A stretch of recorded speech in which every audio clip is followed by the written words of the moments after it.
Bismillahirrahmanirrahim. All of you are welcome to this class of software engineering and project management.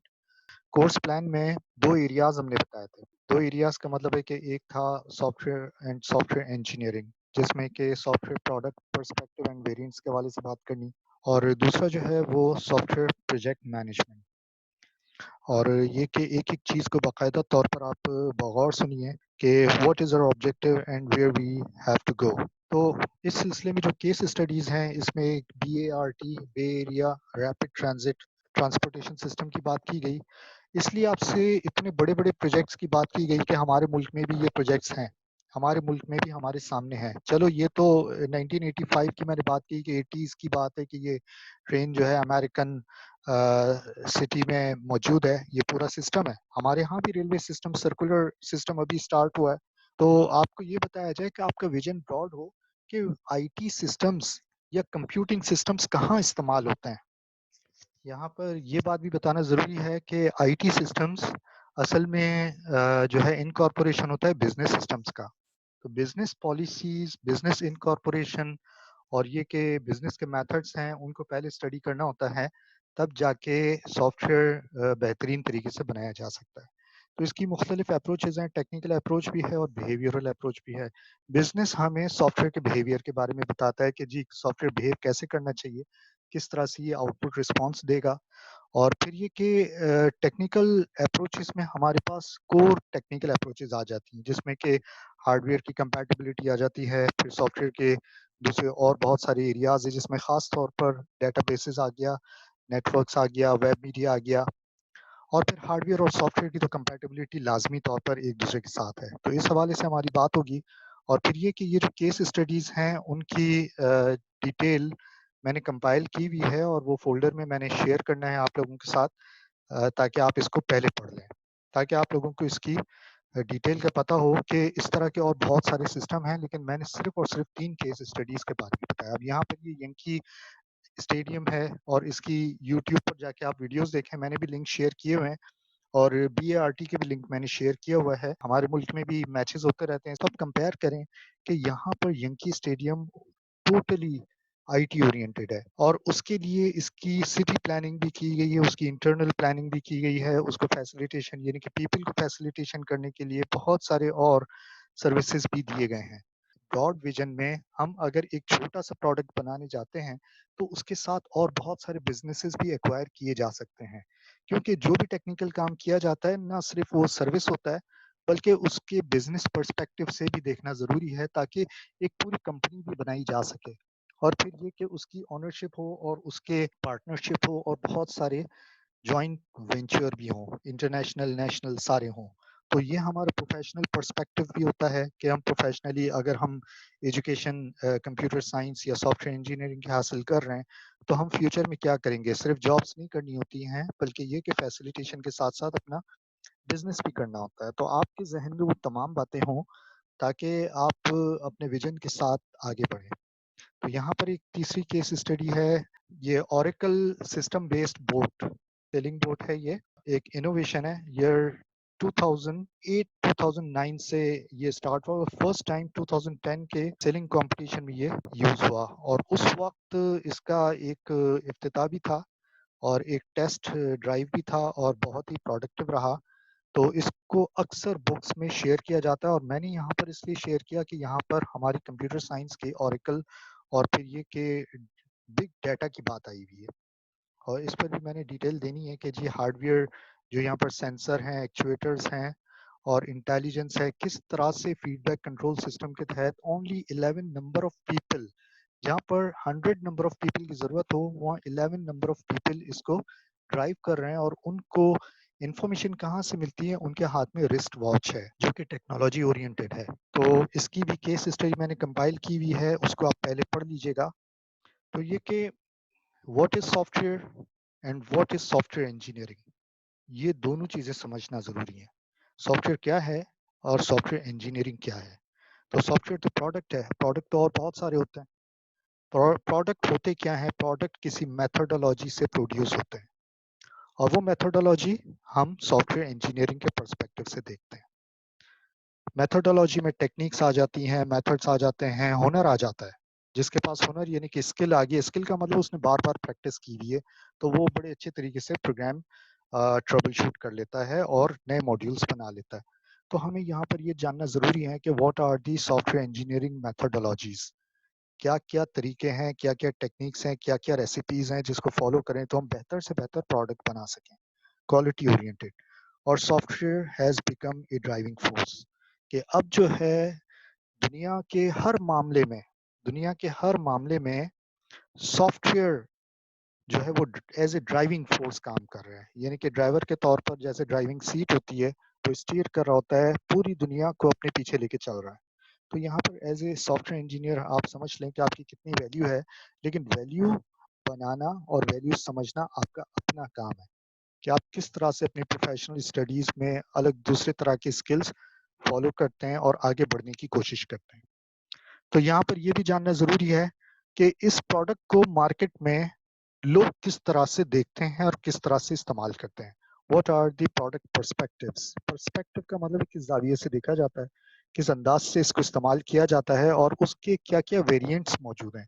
और variants का मतलब ये हो गया कि ये किस-किस शक्ल में हमें मिलता है। तो एक ज़रा इस शक्ल को देखें, तो यहाँ पर ये जो डायग्राम और ये जो पिक्चर शो की गई है, इसमें कुछ आइकॉन्स बताए जा रहे हैं, कुछ एप्लीकेशंस के बारे में कहा जा रहा है। एक जगह मोबाइल प्लेटफ़ॉर्म बताया जा रहा है, एक जगह जो है वो डेस्कटॉप और एक जगह लैपटॉप।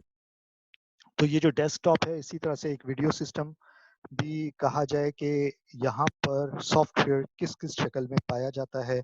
ऑपरेटिंग सिस्टम भी हो सकता है, सिस्टम सॉफ्टवेयर भी हो सकता है और एप्लीकेशंस में इस वक़्त जो दौर है, कहना चाहिए कि एक इंसान सुबह नींद से उठता है और रात को जब सोने के लिए जाता है, तब भी सॉफ्टवेयर एप्लीकेशन अपने मोबाइल फ़ोन पर ज़रूर रिट्रीव करता है। कम से कम मैसेजेस देखता है या कम से कम कोई ईमेल देखता है या कम से कम कोई अलार्म सेट करता है।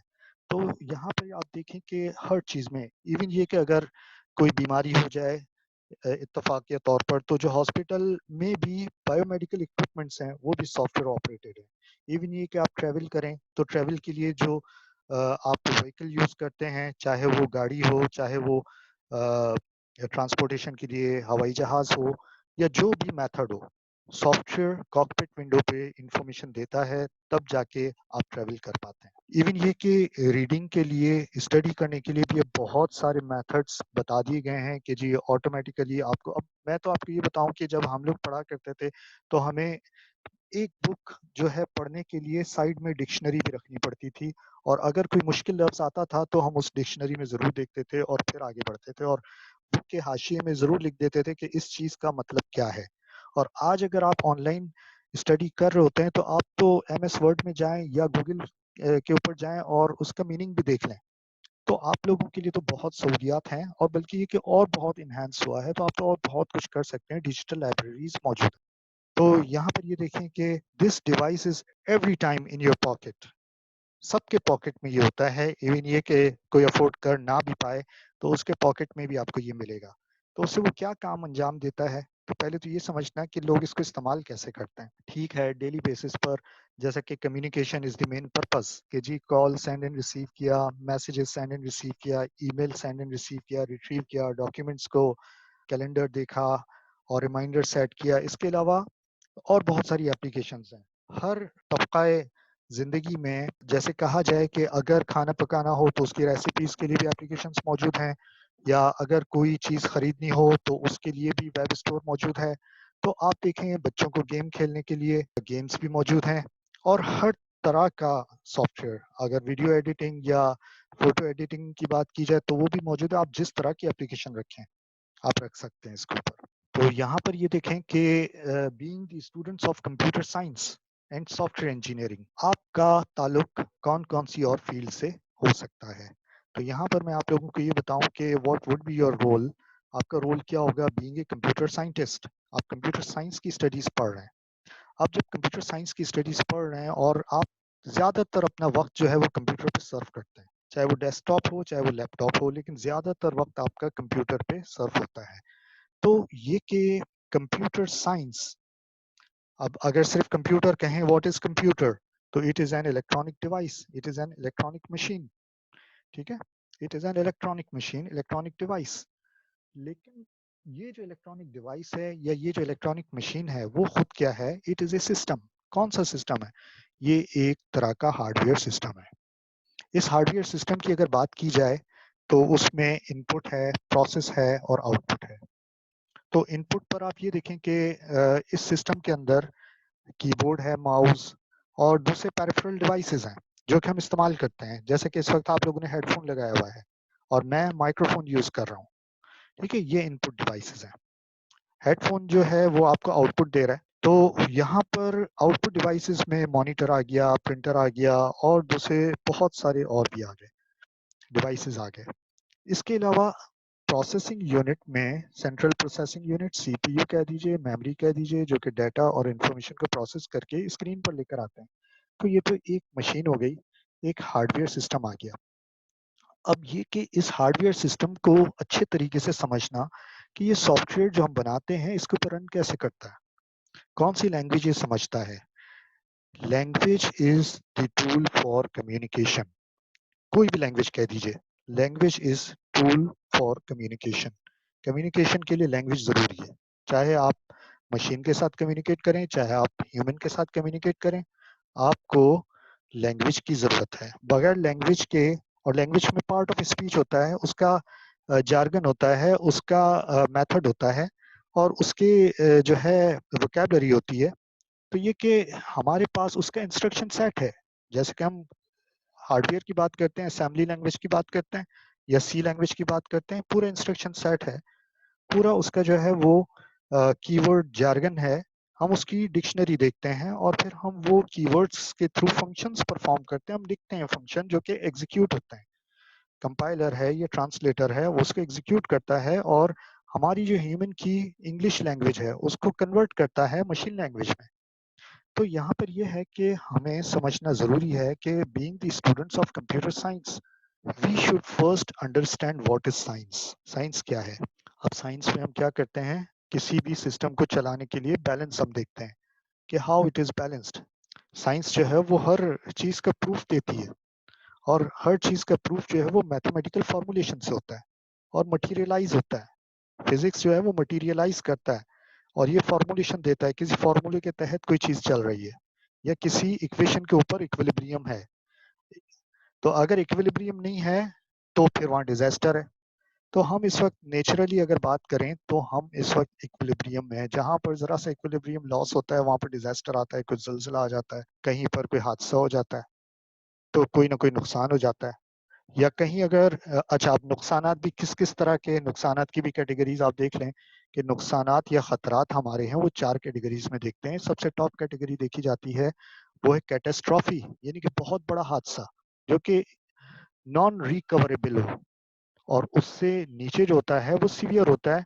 वो फिर भी कहना चाहिए कि हादसा तो हो गया, नुकसान तो हो गया, लेकिन ठीक है, कवर कर लेंगे। लेकिन अब इन दो के नीचे दो मजीद हैं जिसमें कि एक आ जाता है मार्जिनल। मार्जिनल का मतलब ये हो गया कि हमारी मार्जिन में है, ठीक है, कोई इतना बड़ा नुकसान नहीं हुआ लेकिन हुआ है, जरूर इम्पैक्ट इसका जरूर पड़ेगा। और उससे नीचे अगर देखा जाए तो नेग्लिजिबल, यानी कि हम इसको इग्नोर कर दें, कोई कोई इतनी बड़ी बात नहीं हुई। तो कहने का मकसद ये कि हम जो है वो हर चीज की रेमेडीज भी, उसके लिए इंफॉर्मेशन भी चाह रहे होते हैं। तो कंप्यूटर साइंस के जो हम एप्लीकेशंस बनाते हैं वो हमें पहले से सीस्मिक डाटा दे दिया कि जी तूफान आने वाला है या जलजिला आने वाला है, पहले से हमें जो अलर्ट दे दिया। तो हम इस तरह की साइंटिफिक एप्लीकेशंस बनाते हैं। तो हमें ये समझना जरूरी है कि सॉफ्टवेयर जो हम बनाने जा रहे हैं उसकी लैंग्वेजेस, उसके टूल्स और उसकी कंपैटिबिलिटी विद द हार्डवेयर। और हार्डवेयर में भी हमें ये समझना है कि इस मशीन को समझने के लिए क्या क्या कंपोनेंट्स की असेंबली होगी और किस तरह से। जब ये तमाम चीज हम समझते हैं तो ये जो सॉफ्टवेयर साइंस है, अब मैं तो आपको बताऊं कि मैंने ये नाम इस्तेमाल किया है सॉफ्टवेयर साइंस, अभी भी इसको लोग एक्सेप्ट नहीं करते हैं कि व्हाट इज सॉफ्टवेयर साइंस। आप खुद अपने दिमाग से समझें कि what is science and what is software science. जैसे कंप्यूटर साइंस में आप सिमुलेशन मॉडलिंग भी पढ़ते हैं, आप नेटवर्क सिस्टम्स के बारे में भी पढ़ते हैं।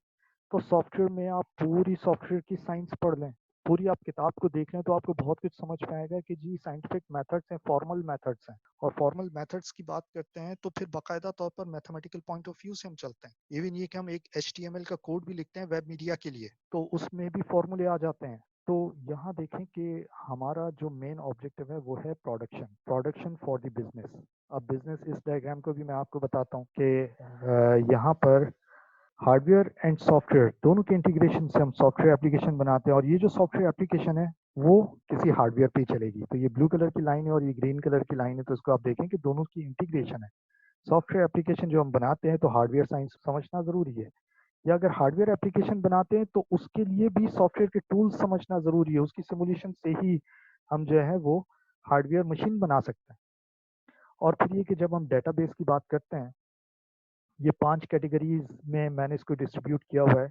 तो जब हम डेटाबेस एप्लीकेशंस की बात करते हैं तो डेटा स्टोर जो कि हार्डवेयर का पीस है, यानी कि हार्ड डिस्क, और इसके ऊपर एक्सेस मैकेनिज्म वो सॉफ्टवेयर एप्लीकेशन है। इसी तरह से जैसे कि नेम लिस्ट आप देख लीजिए और वो स्टोर कहाँ पर हो रही है। अब नेटवर्क एप्लीकेशन के लिए जो नेटवर्क राउटर वगैरह कह दीजिए तो वो तो हार्डवेयर का पीस है, लेकिन कॉन्फ़िगर सॉफ्टवेयर के मॉड्यूल से ही होता है। पूरा राउटर आप देखें, आप अपने स्क्रीन पर उसकी कॉन्फ़िगरेशन ओपन करके सेट करते हैं। अच्छा, इसके अलावा अगर आप वेब मीडिया की बात करें तो वेब मीडिया मेजर सॉफ्टवेयर है, लेकिन सर्वर्स पे सेव होता है उसका डाटा, सर्वर्स पे उसकी एप्लीकेशन सेव करती है, वहीं से ही रन कर रहा होता है। तो ये आपस में इंटीग्रेटेड हैं, और असल में आपका ऑब्जेक्टिव है कि इसको लर्न करना, और उसमें आपकी एक स्ट्रॉन्ग मैथमेटिक्स होनी चाहिए और एक फिजिक्स आपकी स्ट्रॉन्ग होनी चाहिए। जबकि आप लोगों को कम से कम ये विजन नहीं बताया जाता, या आपको कोई इस तरह का टाइम नहीं देता। ये सेमिनार से ही पता लगता है कि where you will use the Taylor series और लैपलेस ट्रांसफॉर्म। और फिजिक्स में भी इतना कुछ आप पढ़ते हैं, एटम्स के बारे में पढ़ते हैं। तो लेज़र फिजिक्स को आप देखें कि लेज़र फिजिक्स मैंने अपने वेबसाइट जो रिसर्च की है उस पर बहुत सारे प्रोजेक्ट्स मैंने रखे हुए हैं, तकरीबन 56 टू 60 प्रोजेक्ट्स रखे। तो आप देखिएगा कि आपको मालूम होगा कि सोलर सिस्टम अगर सोलर एक्लिप्स होता है तो हम ज़मीन पर उसके बारे में इंफॉर्मेशन कैसे देख रहे हैं, वो भी हम सॉफ्टवेयर सिस्टम्स के हवाले से ही देखते हैं। अब यहाँ पर ये डायग्राम ज़रा देखें, यहाँ पर ये कि कोई भी कंप्यूटिंग सिस्टम बनाते हैं तो असल में ये जो टेक्नोलॉजी है, जिसमें इंजीनियरिंग की और बहुत सारी टेक्नोलॉजीज भी हों, जब हम फैसिलिटेशन करते हैं तो किसी भी ऑर्गेनाइजेशन यानी कि एक बड़े मकसद को फैसिलिटेट करने के लिए, इन्हांस करने के लिए हम इनकॉर्पोरेट करते हैं, जैसे कि मैनेजमेंट को भी आसानी हो गई और इस तरह से बिजनेस भी रन करेगा। टेक्नोलॉजी इनकॉर्पोरेट जब भी हम करते हैं तो ऑर्गेनाइजेशन को फैसिलिटेट करते हैं और मैनेजमेंट को फैसिलिटेट करते हैं। उसके नतीजे में क्या होता है कि जो बड़े बड़े काम जो बहुत आहिस्ता सुस्त रफ्तारी से हो रहे होते थे, वो बड़े आसानी से और बहुत तेज़ रफ्तारी में आ जाते हैं। बाज़ औक़ात जो है वो सिंक्रोनाइज़ेशन नहीं हो पाती कि जी सॉफ्टवेयर एप्लीकेशन के बाद जो सॉफ्टवेयर इस्तेमाल करने वाले लोग बड़ी तेज़ी से चलने लगे, तो वो फिर जैसे कि गवर्नमेंट ऑर्गेनाइज़ेशन और प्राइवेट ऑर्गेनाइज़ेशन को आप देख लें। प्राइवेट ऑर्गेनाइज़ेशन बहुत फ़ास्ट मूव कर रही होती है, गवर्नमेंट ऑर्गेनाइज़ेशन ब्यूरोक्रेसी और अपने रूल्स रेगुलेशन को बाकायदा तौर पर वैसे तो फ़ॉलो नहीं कर रही होती, लेकिन बीच में ज़रूर लेकर आती है। और फिर उसके हवाले से बहुत स्लो मेथड्स हैं। लोगों को देखेंगे जो बूढ़े हो जाते हैं और रिटायर हो जाते हैं, पेंशन लेनी है तो लाइन में खड़ा होना पड़ता है, बिल पे करना पड़ता है और बहुत कुछ करना पड़ता है। जब ऑनलाइन एप्लीकेशंस मौजूद हैं, उन बेचारों को इस तरह की सर्विसेज़ भी नहीं मौजूद, ना सिखाया जाता है, ना उनको दिया जाता है। तो कहने का मकसद ये है कि यहाँ पर मिसमैचेस भी बहुत हैं, और इन मिसमैचेस को तो हम कुछ भी नहीं कह सकते हैं।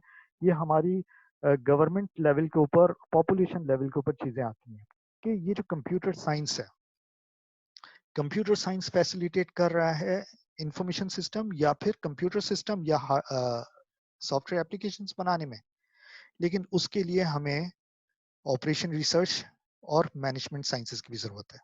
इसके बारे में भी लर्न करने की ज़रूरत है कि आपको ऑपरेशन रिसर्च पढ़ाया जाता है, क्यू थ्योरी पढ़ाई जाती है, लीनियर प्रोग्रामिंग बताई जाती है, ठीक है? और मैनेजमेंट साइंसेस में साइकोलॉजी और मैनेजमेंट के कोर्सेज़ भी बताए जाते हैं कि बिज़नेस मेथड्स भी बताए जाते हैं, कम्युनिकेशन सिस्टम्स भी बताए जाते हैं, बिज़नेस एथिक्स भी बताए जाते हैं। तो ये जो टेक्नोलॉजी है विदाउट दीज़ 2 थिंग्स अधूरी है। हम सिर्फ़ और सिर्फ़ एक इंजीनियर बन के चलें, सर्वाइवल बहुत मुश्किल है। साथ ही साथ जिन लोगों के लिए हम ये काम कर रहे हैं, वो तो उनके बिहेवियरल अप्रोचेज़ हैं, जिसमें कि हम कहें कि ह्यूमन साइकोलॉजी और कोई भी सिस्टम हम जब बनाते हैं, अगर ह्यूमनली नहीं होगा, मैंने पहले भी कहा था कि think humanly and act humanly. System हमेशा ह्यूमन को मद्देनज़र रखते हुए बनाया जाए, तो वो सिस्टम हमेशा कामयाब होगा। और अगर ह्यूमन को मद्देनजर रखते हुए नहीं बनाया और ह्यूमन के लिए बनाया है, लेकिन उसको मद्देनजर नहीं रखा गया तो ह्यूमन कभी भी इस्तेमाल नहीं करेगा। वो दूर भागेगा उस एप्लीकेशन से और वो एप्लीकेशन बेशक वो सही चल रही होगी लेकिन वो बिजनेस पॉइंट ऑफ व्यू से फेल कहलाएगी। अच्छा, इसी तरह से इकोनॉमिक्स यानी कि एप्लीकेशन की मदद से काम सस्ते हो जाने चाहिए, ना कि और महंगे हो जाएं। काम और सस्ते हो जाने चाहिए कि इकोनॉमी का मतलब है मुआशियात, यानी कि एप्लीकेशन यूज करने के बाद जो पर्सन है वो उसके जेब से पैसे और मजीद कम खर्च हों, उसके ट्रैवल कॉस्ट बच जाए, उसकी टाइम बच जाए, तो ये चीज़ें भी आ जाती हैं। तो ये बिहेवियरल अप्रोचेस हैं और ये टेक्निकल अप्रोचेस, इनको हम लेके चलते हैं। ये सॉफ्टवेयर इंजीनियरिंग, प्रोजेक्ट मैनेजमेंट, ये 4 अलग-अलग चीज़ें हैं। सॉफ्टवेयर क्या है? सॉफ्टवेयर इज़ ए प्रोडक्ट जिसे डेवलप किया जाता है। इस प्रोडक्ट से हम फ़ायदा उठाते हैं, ये सर्विस देता है, ये खिदमत अंजाम देता है किसी भी तरह की, ट्रांसपोर्टेशन की बात करें या कुरियर सर्विस की बात करें या कम्युनिकेशन की बात करें या कोई भी आप ज़िंदगी का मसला उठा लें, सॉफ्टवेयर जो है इसके बारे में कहा जाता है software has become driving force. Her field में, हर इंस्टेंस में, हर मौके पर हमें सॉफ्टवेयर एप्लीकेशन की ज़रूरत पड़ती है और ये सॉफ्टवेयर एप्लीकेशन असल में एक तरह की सर्विस है, एक तरह की खिदमत, खादिम है ये हमारा। और ये जो है वो हमारी हर चीज़ की सर्विस फैसिलिटेट करता है। तो इसको बनाने के लिए जो इंजीनियरिंग मेथोडोलॉजी यानी कि मेथोडोलॉजी जो फॉलो की जाए, इंजीनियरिंग कहलाता है। इंजीनियरिंग का मतलब है, अगर आप इसको राइट क्लिक करें और इसके सिनोनिम्स देखें तो इसका मतलब है development, to develop, to build, to make और to establish, to assemble, to manufacture, ये सारी इसकी टर्मिनोलॉजीज हैं। तो कहने का मकसद ये कि इसको, इस सर्विस को एक्वायर करने के लिए हमें इसको बनाना पड़ता है। तो बनाने के लिए जो मेथोडोलॉजी है उसको समझना भी ज़रूरी है। तो ये जो है वो सॉफ्टवेयर इंजीनियरिंग डिज़ाइन प्रैक्टिसेस और डेवलपमेंट प्रैक्टिसेस और फिर डेवलपर जिसको बनाता है, जो टेक्निकल पर्सन है, उसके हवाले से भी, और फिर जो यूज़र है उसको सिखाने के लिए यूज़र ट्रेनिंग, ये सारी चीज़ें ज़रूरी हैं। असल में किसी भी एनवायरनमेंट में कोई भी फंक्शन अंजाम पा रहा हो, उसकी तमाम पॉलिसीज़ को फैसिलिटेट करने के लिए हम सॉफ्टवेयर बनाते हैं, सॉफ्टवेयर का इस्तेमाल करते हैं। अब ये तो हो गई एक एरिया की बात कि हमारे इस कोर्स के 2 मेजर एरियाज़ हैं, एक ये वाला एरिया है और एक है प्रोजेक्ट मैनेजमेंट। अब प्रोजेक्ट मैनेजमेंट में project and management, management of this whole project. तो प्रोजेक्ट क्या है? Project is a problem. असल में प्रॉब्लम जो हम आइडेंटिफाई करते हैं, जो हमारे लिए, जिसमें हमें बड़ी दिक्कत होती है उसको, जैसे कि ऑरेंज लाइन, ये एक ट्रांसपोर्टेशन का बड़ा मसला था। हमारे शहर कराची में भी एक बहुत बड़ा मसला है ट्रांसपोर्टेशन का। पब्लिक ट्रांसपोर्ट अवेलेबल बहुत मुश्किल से, उसकी खस्ता हालत है। तो दिस इज़ ए प्रॉब्लम। इस प्रॉब्लम को फैसिलिटेट करने के लिए कोई इंजीनियरिंग मैकेनिज्म, कोई व्हीकल डेवलप किया जाए और उसका आईटी सेटअप। तो ऑरेंज लाइन ट्रेन एक एग्जाम्पल के तौर पर हम लेके चलेंगे, क्योंकि ये हमारे सामने की बात है। अब कहने का मकसद ये कि आप लोग जिस लेवल के ऊपर सोचते हैं वो आपका बहुत ही कन्फाइंड लेवल है कि आप सोचते हैं कि एक इंफॉर्मेशन सिस्टम बनाना है या एक अटेंडेंस सिस्टम बनाना है, जो आप फाइनल ईयर तक यही सोचते रहते हैं। अभी आप सेकंड ईयर में हैं लेकिन फाइनल ईयर तक यही सोचते रहते हैं कि मैं ये बना लूँ, वो बना लूँ। एक कोड लिख के आप कोई गेम बना लें, कोई टिक टैक टो बना लें। तो ये चीज़ें जो है ना बहुत ही छोटे लेवल की बातें हैं। हमें ब्रॉड कैनवस के ऊपर सोचने की ज़रूरत है, ब्रॉड विज़न की ज़रूरत है कि ये छोटी-छोटी बातें नहीं देखनी है, हमें बड़े-बड़े काम करने हैं और बड़े काम करने के लिए बड़ा चैलेंज उठाना है। तो project is a problem, project is a challenge. इस चैलेंज को मीट करना यानी कि प्रोड्यूस करना प्रोडक्ट, प्रोजेक्ट से प्रोडक्ट तक, product software is a product. तो इस प्रोजेक्ट की मदद से हम सॉफ्टवेयर को बनाएँ, हमें उसकी प्रॉपर मैनेजमेंट की ज़रूरत है, एक स्ट्रैटेजी की ज़रूरत है, हम प्रैक्टिसेस को कैसे लेके चलेंगे, हम लोगों को कैसे लेके चलेंगे, बहुत बहुत बड़े पैमाने पर ये काम करना होता है और उसके मेथड्स को कैसे लेके चलें। लेकिन इसको बनाने के लिए हमें एक लाइफ साइकिल फॉलो करना पड़ता है, जिसे हम कहते हैं development life cycle. Development life cycle को समझने की ज़रूरत इस तरह से है कि प्रॉब्लम जो है उसका बर्थ होता है, यानी कि जब हमें ज़रूरत महसूस हुई कि जी ये एक बड़ा चैलेंज है, एक बड़ा प्रॉब्लम है, इसका मतलब है कि ये बात आपके ज़हन में आ गई। ये बात आपको तंग करना शुरू कर देगी। तो जब तक कि ये प्रॉब्लम खत्म ना हो जाए, यानी कि डाई आउट ना हो जाए, तो from birth to death there is a life, और उस लाइफ के फेजेस हैं। लाइफ के क्या फेजेस हैं? लाइफ के फेजेस यानी कि स्टेप बाय स्टेप अप्रोच है। हम एक एक फेज को क्लियर करते हुए, फतह करते हुए, सक्सेस हासिल करते हुए, हम अचीव करते हुए एक प्रोडक्ट बना रहे होते हैं। तो उसकी स्ट्रेटजीज लाइफ साइकिल कहलाती है। From birth to death there is a life, and life is depending on time, तो वो टाइम लाइन कहलाती है। तो उस टाइमलाइन को हम फॉलो करते हैं कि जी कितने ड्यूरेशन में ये काम हो जाएगा, किसी काम को कितना ड्यूरेशन लगेगा, अर्ली स्टार्ट करना है या अर्ली फिनिश करना है, या लेट स्टार्ट भी कर सकते हैं या लेट फिनिश कर सकते हैं। तो ये तमाम जो है वो कांस्टेंट टाइम ओरिएंटेड है। इसके अलावा जब भी हम लाइफ की बात करते हैं, जब भी हम डेवलपमेंट की बात करते हैं, तो बहुत सारे अनरिजॉल्वेबल प्रॉब्लम्स भी सामने आते हैं, जो कि थ्रेट्स होते हैं कि जी कोई हमें काम करने नहीं दे रहा, या जो है बजट खत्म हो गया, या जो टेक्नोलॉजी हम अडॉप्ट करना चाह रहे थे उसके डेवलपर्स हमारे पास नहीं है। तो हर तरह के प्रॉब्लम्स आते हैं, उसे हम कहते हैं रिस्क। तो risk concerns with future happenings. एक बड़े प्रोजेक्ट को हम कैसे लेके चलें, तो यहाँ पर अप्रोच जो हम फॉलो करते हैं वो है 4 P's अप्रोच। 4 P's यानी कि 4 तरह के पी। कौन से 4 तरह के P? Project, process, people and product. ये मैंने अंडरलाइन किया हुआ है। तो अंडरलाइन करने का मतलब है कि ये 4 तरह के पीस को याद रखा जाए। और फिर प्रोजेक्ट में भी प्रॉब्लम आते हैं, रिस्क आता है, थ्रेट्स आते हैं कि प्रोजेक्ट हमारा हो नहीं पा रहा। पीपल, काम छोड़ के चले गए, कहीं और जॉब मिल गई। प्रोसेस यानी कि जो मेथड हमने फॉलो करना था उस मेथड में हमें रेसिपी को चेंज करना पड़ा, अब मेथड बिगड़ गया, हमारे कंट्रोल में नहीं आ रहा। या प्रोडक्ट जो हम बनाने चाह रहे थे बन कुछ और गया, या फिर उसको बनाने के लिए पैसे खत्म हो गए। तो इस तरह के रिस्क आते हैं। तो ये हमारे 4 पीस के अलावा एक रिस्क मैनेजमेंट। जैसा कि मैंने आपसे ये कहा कि बड़े पैमाने पर सोचें। यहाँ पर ये आप देखें कि ये ऑरेंज लाइन ट्रेन, ये एक छोटा प्रोजेक्ट नहीं है, ये बहुत बड़ा प्रोजेक्ट है ट्रांसपोर्टेशन का। तो इस ट्रांसपोर्टेशन की इंजीनियरिंग के लिए, इस फैसिलिटेशन के लिए, इसकी सर्विस के लिए, किस तरह की सर्विस ये प्रोवाइड कर रही है? ये लोगों को एक जगह से दूसरी जगह पहुंचा रही है और एक लॉन्ग वे पर लेकर जा रही है। यानी कि अगर हम कराची शहर की बात करें कि 2006 में जो सड़कें बनी थी और जो ब्रिजेस बने थे, तो उस वक्त ये कहा जाता था कि एक कोने से दूसरे कोने तक पहुंचने में मैक्सिमम 30 मिनट लगते हैं। तो ये ऑरेंज लाइन ट्रेन जो है वो शहर के एक कोने से दूसरे कोने तक पहुंचाने में 45 मिनट, इसका मैक्सिमम टाइम 45 मिनट है, वरना 20-25 मिनट में भी कवर कर लेते। तो कहना ये चाहिए कि इस प्रोजेक्ट के बारे में अगर हम सोचें फॉर एग्जांपल, तो इसमें सिर्फ सॉफ्टवेयर इंजीनियर्स की ज़रूरत नहीं है। इसमें प्रोग्रामिंग हुई हुई है, जगह-जगह एक-एक रूट, एक-एक स्टेशन की इन्फॉर्मेशन आ रही है। लोग जो हैं वो इसमें ट्रांसपोर्ट होने के लिए टिकट लेते हैं, अपना प्रोफाइल बनाते हैं और फैमिली को लेकर जाते हैं, और उसका पूरा एक embedded IT system, IT infrastructure. तो यहाँ पर क्या-क्या चीज़ें आ गई? हार्डवेयर, सॉफ्टवेयर, डेटाबेसेस, नेटवर्क्स और वेब मीडिया। 5 तरह की चीज़ें आ गई कि वेब से भी टिकट खरीद सकते हैं, और इसके अलावा जो है नेटवर्क एक-एक स्टेशन की इन्फॉर्मेशन बता रहा होता है, और डेटाबेसेस डेटा रिकॉर्ड हो रहा है, और हार्डवेयर यानी कि कंप्यूटिंग सिस्टम है, और सॉफ्टवेयर जो एप्लीकेशन उसके ऊपर रन कर रही है। तो कंप्यूटर सिस्टम में जो है वो ये सारा इंफ्रास्ट्रक्चर आ जाता है।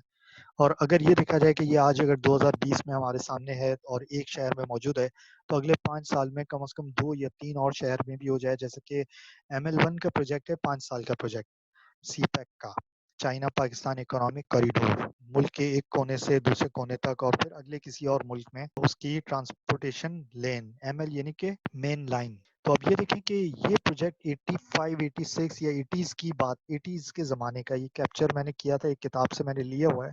और वहाँ पर उसके सिस्टम की भी बात है कि जब भी एक सिस्टम आ जाता है, एक निज़ाम आ जाता है, एक सॉफ्टवेयर हम बना लेते हैं, तो वो किस तरह से फैसिलिटेट करता है? वो बिज़नेस को फैसिलिटेट करता है। यानी कि जब आप ये लेकर आते हैं, तो वो सर्विसेज़ भी दे रहा है, एक नया बिज़नेस भी शुरू होता है। और इस निज़ाम को बनाने के लिए हमें इनपुट चाहिए, और वो आउटपुट दे रहा है। तो इनपुट पर टेक्नोलॉजी तो हम दे रहे हैं, लेकिन टेक्नोलॉजी के साथ-साथ हमें उसकी ऑर्गेनाइज़ेशन भी देखनी है कि कौन सी कंपनी या कौन सी टीम इसको बनाएगी। This is not a one man show, this is a joint effort of so many people. और फिर उसको मैनेज कैसे किया जाए? तो अब यहाँ पर ये देखें कि अगर इस तरह का सिस्टम आ जाता है फॉर एग्ज़ाम्पल, तो बिज़नेस सॉल्यूशन मिल गया, और बिज़नेस सॉल्यूशन में परफॉर्मेंस इंप्रूव होगी, कॉस्ट डिक्रीज़ होगी, जो 350-400 रुपए एक रक्षा का किराया हो जाए एक शहर के एक कोने से दूसरे कोने तक जाने में, बल्कि 500-600 रुपए हो जाए, तो यहाँ पर 40 रुपए का एक टिकट काफी है। एनर्जी सेव हो रही है, ट्रांसपोर्टेशन में बचत हो रही है। अच्छा, यहाँ पर टेक्नोलॉजी की अगर बात करें कि अगर टेक्नोलॉजी हम देखें तो पुराने सिस्टम को ये रिप्लेस किया और आउटडेटेड टेक्नोलॉजीज को इसने रिप्लेस किया। ठीक है, लेगेसी का मतलब है पुराने। और हाई स्पीड सर्वर्स और एक अच्छा ऑपरेटिंग सिस्टम इसके ऊपर लगाया गया कि वो इनकॉर्पोरेट करे सारे डाटा को और एप्लीकेशंस को। और इसके अलावा पीपल सॉफ्ट का सॉफ्टवेयर एंटरप्राइज वर्जन भी लगाया गया। और अगर दूसरी तरफ आप ये देखें कि चैलेंजेस क्या हैं, ये फीडबैक क्या आ रहा है, बिजनेस सोल्यूशन अगर मिल रहा है तो उसकी तनकीद भी हो रही है, फीडबैक भी आ रहा है। तो फीडबैक जो है वो क्रिटिसिज्म होता है, कॉम्पिटिटर्स करते हैं आमतौर पर, अपोजिशन जैसे पॉलिटिक्स में करते हैं, इसी तरह से कॉम्पिटिटर्स होते हैं कि जी अगर एक कंपनी इस तरह से दे रही है, जैसे कि पीआईए को देखें, पीआईए को कोई चैलेंज नहीं कर रहा था, जहाज उड़ते बहुत नजर आते थे लेकिन लोगों को उसकी सर्विसेज फ्लॉ होती हुई नजर आई। किसी जमाने में पीआईए का नाम था, उनके जहाज, उनके सफर की एक वैल्यू होती थी, उसकी एक क्वालिटी होती थी। लेकिन आज जब बार बार इस तरह के हादसा, जो मई के महीने में भी हुआ, आप ही के शहर कराची में इस तरह का बड़ा हादसा हुआ, तो उसको देखते हुए बिजनेस वेंचर ने कहा कि हम अपनी सर्विसेज शुरू करें और हम अपनी ट्रांसपोर्टेशन दें और हम जो है वो ये पब्लिक को फैसिलिटेट करें। अब फैसिलिटेट किसको किया जाता है? पब्लिक को, हमेशा ह्यूमंस को। थिंक ह्यूमनली, यानी कि आप अगर इंसानों को सोच के चीजें बनाते हैं तो वो सक्सेसफुली चल जाती है। अब इन्होंने क्या किया कि सियालकोट से एयर सियाल शुरू किया है अभी रिसेंटली, कुछ बिजनेस पार्टनर्स कम्युनिटी ने मिलके। तो अब ये कि एक ऑल्टरनेट जब कॉम्पिटिटर आता है तो वो सर्विस के ऑपरेशन भी उससे अच्छे देने की कोशिश करता है। तो उसमें ये होता है कि जहाँ ऑरेंज लाइन ट्रेन की बात की जाए कि वो सुबह 6 बजे से लेकर रात 8 बजे तक की सर्विस दे रहा है, अगर 24/7 का ऑपरेशन कोई और देने शुरू कर दे तो ये एक तरह का क्रिटिसिज्म है कि जी दूसरी शिफ्ट में भी चलाया जाए। तो इसमें मैनेजमेंट का क्या कंसर्न है और ऑर्गेनाइजेशन का क्या कंसर्न है? पहले तो देखें कि ऑर्गेनाइजेशन ऑर्गेनाइजेशन जो है वो इंफ्रास्ट्रक्चर को अलाइन कर रही है बिजनेस गोल्स के तहत, कि जो बिजनेस के गोल हैं वो भी पूरे हों और सिस्टम भी सही डेवलप हो जाए। और फिर deploy new cars, routes and schedules ये बनाना। यहाँ पर सिस्टम दे देना नहीं होता है बल्कि उसको मेंटेन भी करना होता है। जबकि मैनेजमेंट क्या करी है? Monitor service level and cost, दोनों को मॉनिटर करना। अगर कॉस्ट ओवररन कर गई तो फिर पब्लिक ट्रांसपोर्ट यूज नहीं करेगी या पब्लिक इस सिस्टम को यूज नहीं करेगी। तो और सर्विस अगर डेफिसिट आ गया, डेफिशिएंट हो गई, तो भी लोग जो है वो इस ट्रांसपोर्ट को इस्तेमाल नहीं करेंगे। जैसे कि यूबर करीम की सर्विस से अब लोग डरने लगे हैं कि जी कभी कोई अगवा का केस आ जाता है तो कभी कोई लोगों को तंग करने का, छीना झपटी का केस आ जाता है। तो इस वजह से लोग जो है वो डिविएट कर जाते हैं। अब दूसरी तरफ ये देखा जाए कि मैनेजमेंट जो है वो जो फाइनेंस, अच्छा बिजनेस को हम हमेशा बीच में लेकर आते हैं। बिजनेस को इसलिए लाया जाता है कि बिजनेस जो है उससे इन्वेस्टमेंट पर रिटर्न भी आता है, इनके फाइनेंस प्रॉफिट। बगैर प्रॉफिट के तो बिजनेस होता नहीं, वरना अगर कोई बगैर प्रॉफिट के बिजनेस कर रहा है तो वो तो समझ लें कि बेवकूफ है। तो समझ लें जहाँ बिजनेस हो रहा है तो वहाँ प्रॉफिट जरूर होगा। तो प्रॉफिट जब होता है तो जो बचत है वो री इन्वेस्ट हो सकती। तो आईटी इंफ्रास्ट्रक्चर के ऊपर मजीद इन्वेस्टमेंट करने के लिए जो फाइनेंस लाया जाए वो सेल्फ सपोर्ट है, वो तब जाके ये सिस्टम इम्प्रूव करेगा, इसके ऊपर खर्चे भी हों और इसकी मेंटेनेबिलिटी भी हो। तो ये पूरा एक निज़ाम है। अगर हम किसी और सिस्टम की बात करते हैं, जैसे कि ये स्टेडियम स्टेडियम को हम आईटी ओरिएंटेड बनाना चाहें तो कराची स्टेडियम, नेशनल स्टेडियम को देख लें, और ये न्यूयॉर्क का एक यंकी स्टेडियम जिसको कि पूरा स्क्रीन लगाई गई और फिर टेलीविजन के साथ वीडियो सिस्टम्स के साथ ये कनेक्टेड है। इस पर कंपनीज अपनी एडवर्टाइजमेंट लाइव दे रही हैं और किसी कैमरे की जरूरत नहीं है, ऑटोमेटिकली कैमरे फिक्स हुए हैं और ये लाइव वीडियो कैप्चर करके, और यहाँ पर एक ह्यूज पॉपुलेशन बैठ सकती है, उनके लिए फूड की सर्विसेज और इसके अलावा उनके एनवायरनमेंट की सर्विसेज, उनके वेंटिलेशन और बहुत सारी चीजें, सिक्योरिटी, उनकी पार्किंग वगैरह सब चीजें, और ऐसा कि आसपास की ट्रैफिक भी ना रुके जिस वक्त यहाँ पर मैच हो। तो यहाँ पर ये चीज बताना जरूरी है।